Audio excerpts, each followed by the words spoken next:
Hello and welcome back to my channel. Today I'm going to be doing my March wrap-up in which I read 9 books and I ended up DNFing 2. So let's go ahead and get started. The first book I managed to read and finish actually in one day was Nevernight by Jade Kristoff, which I ended up giving 3 stars. They've said this, many booktubers have said this, you're either a hit, you either love Nevernight or you hate Nevernight. And I actually sit in the middle. Nevernight started off kind of boring. It took a minute for it to get interesting. And then once they got to the assassin school, it actually really started to take off. But then we spent a lot of time at the assassin school. And then it ended up getting exciting again at the beginning, or at the end. And I liked this book, but I wasn't sure if I wanted to continue on with it, so I actually went ahead. I was pretty sure I wasn't going to continue on with it because they did dirty by one of my characters, as far as I'm concerned. They did dirty by one of the characters that I really, really liked, and I just was not pleased with that. So I went ahead and kind of spoiled myself for Dark Dawn.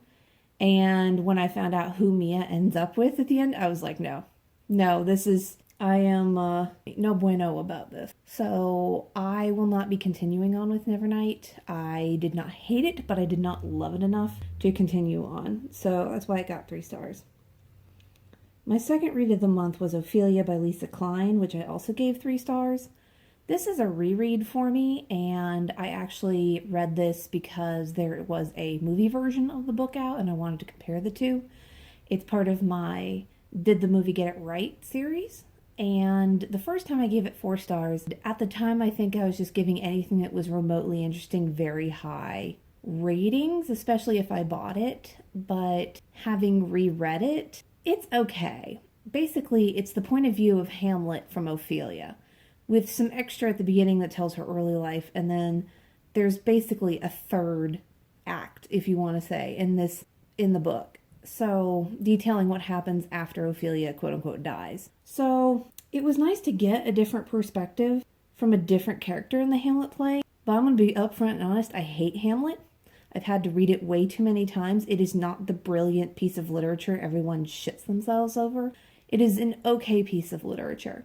I didn't love it, so that really did cloud my view, but it was interesting. Ophelia was at least interesting from this point of view, and it was nice that she got some agency beyond being another one of Shakespeare's tragic female characters. I know there's a lot of debate about Shakespeare and feminism and all this bullshit, but Shakespeare doesn't treat his female characters right, as far as I'm concerned. Again, Ophelia was a good book. It wasn't great, wasn't terrible, it was good. The third book I finished this month, which was my audiobook for the month, was The Bone Houses by Emily Lloyd Jones, which I ended up giving 5 stars. It was a fun book that basically deals with quote-unquote bone houses, which are bodies and people who have come back to life. They're basically zombies, but we're not going to call them zombies. So it was a different interpretation of that in kind of a fairy tale setting, instead of just being like, oh, look, it's a zombie, it's an unmoving, but with magic involved. So that was a not fun, but an interesting element to throw in there. Not to mention the fact that we have a character who deals with chronic pain, but it's not like they're trying to fix it. It's not the one thing driving his character forward. It is just something he deals with, and I think I personally do not have chronic pain, so I cannot personally vouch for the for the representation. A terribly groundbreaking premise, but it was an interesting premise, and it was a good book, and it was well written, and I was invested in the characters, and yeah, and it's a nice standalone.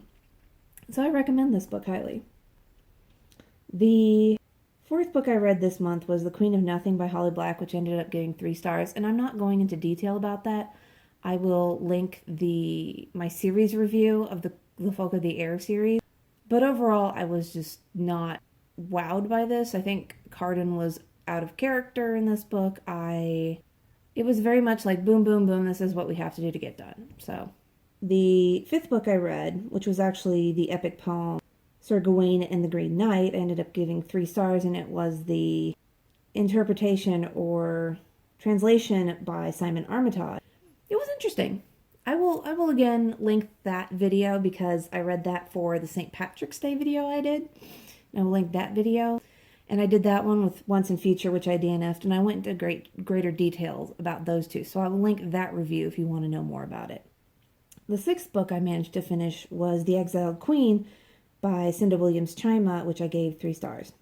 It is the second book in the Seven Realms series, and I feel like it suffers from that middle book syndrome. Now, it was entertaining, but basically what has happened is all the characters have gotten to their school, quote unquote, and we're going to have some character development, which is fine. But that's just a lot of what this book is like, okay, we're going to develop our characters here. And I'm like, all right, that's fine. It's a long book with a lot of character development. Nothing really happens plot-wise to drive it forward. Doesn't mean it's bad, but I was like, okay, I understand why it's here, but that doesn't make it a... I don't know where I stand. Risa, I don't know how to say her name, but the princess, because one minute she'll spout something very smart and very queen-like there is definitely hints of the queen she will become underneath. But then she goes and she has these fits of being a teenager, which I understand. And she's allowed to have fits of being a teenager. But it's being a teenager who has always gotten what she wanted because she's a princess. It is that rich privilege, if you will. And that shit drives me fucking nuts.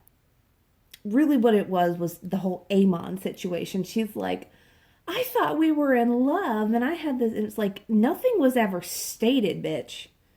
Okay? You thought that you were owed him because you were attracted to him, and somehow you'd end up together. But nothing was ever clearly stated. Like, yeah, you could tell that Amon was, attracted to you, but neither of y'all said anything, and it was just, and then when it comes out that he's moving on because he has to build a family to continue his line, you get angry because this thing has been taken away from you, basically. And that pisses me off. And I'm like, we're going to need to nip that shit in the bud because I can't deal with that for another 2 books. And then there's a whole sequel series. Now, most of the time she doesn't bother me. She's a really hardworking character. But this thing, I can't have, and so I'm going to be upset about it. And it's just like, oh my God. Okay, I need you to, take a chill pill and go sit in a corner. My 6th book of the month of March was The Reader by Tracy Chee, and I DNF'd that. I got about 20 pages in. The character has no real hint of a backbone in those first 20 pages, and it's like, yes, I understand you were terrorized as a child, and that's fine, but I need a little bit of gumption in my main characters to keep me going, and you don't seem to have it, and I'm not investing my time in it otherwise. Also, it felt like the book was trying too hard to jump off with the plot right at the beginning of the book, and I know you have to hook your readers in at the very beginning, but it was almost like writing book 101, where it's like, okay, what's a hook you can get your readers in on? And this is what it came up with, and I'm like, no bueno, senor.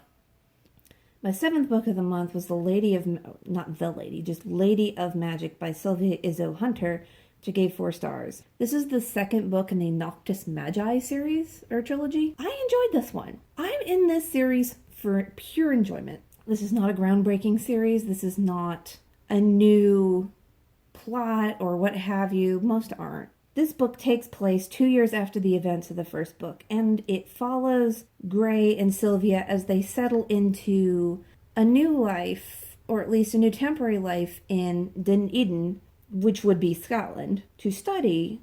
And there, Sophie kind of thrives as a new student, because in Dunedin, women are not subjugated to traditional feminist roles. They can go and they can study, and actually the heir to the country is a female, and the seat is passed to the most capable person, whether that person is a female, male. It doesn't even have to be in the same line. It doesn't have to pass from father to daughter, although in this case it does. It can pass from father to cousin or some, basically this person has to be put forth and then the council has to vote on them. So I love this series because everyone talks about wanting to see romances grow and become warm and things like, and I feel like this book does that with Sophie and Gray. I feel like you watch their relationship as it grows warm, and it's just like they're happy together, they're comfortable together, they're learning how to be together, and it's really just sweet to watch them. Now, the plot that's on the back of the book does not start till halfway through, so the first half can be very slow to some readers, and I could see that. But I enjoyed it. It's like, I'm here for the romance. I'm here for a little bit of the plot. Like, I need some plot in my romance, but I'm really here for this sweet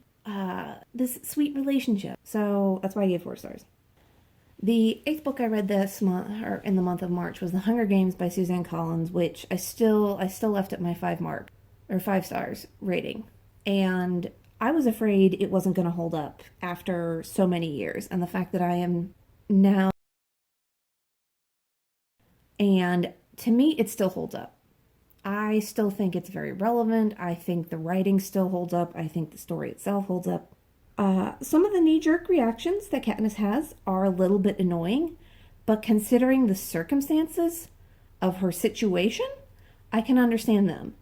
And they're also the knee-jerk reactions of a 16-year-old in those circumstances. So I can understand it, and that's why, to me, it still holds up. And then my final book for the month was The King of Crows by Libba Bray, which I ended up giving 4 stars. This is the final book in the Diviners series, and I will be giving a series review of the Diviners. So I'll give you more of my full thoughts of this book, but it was enjoyable. There are parts of it that Libba Bray does well, and then there are weak points in it. And again, I will get a little bit deeper into it with my series review. But I do feel like it was a satisfying ending to this series. All right, so there you have it. That is my March wrap-up. I managed to get 9 books read, which is not terribly surprising considering everything going on in the state of the world right now. Let me know what you thought. Did you read any of these books? Do any of them interest you? Let me know in the comments down below, and I hope you enjoy, and I'll see you next time.